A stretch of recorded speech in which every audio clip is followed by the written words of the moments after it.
Hey guys, and welcome to this video. Today I want to find the value of this expression. Maybe you solve this expression like this first. 2 plus 2 is equals to 4, and now 4 divided by 2 is equals to 2, and now 2 minus 2 is equals to 0. But this answer is not correct.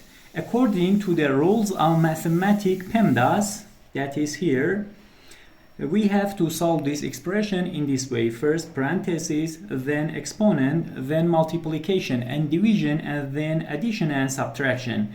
We have here 2 plus 2 divided by 2 minus 2. According to the PEMDAS, this division has higher priority than this addition and this subtraction. So we have to solve it first. 2 divided by 2 is equals to 1.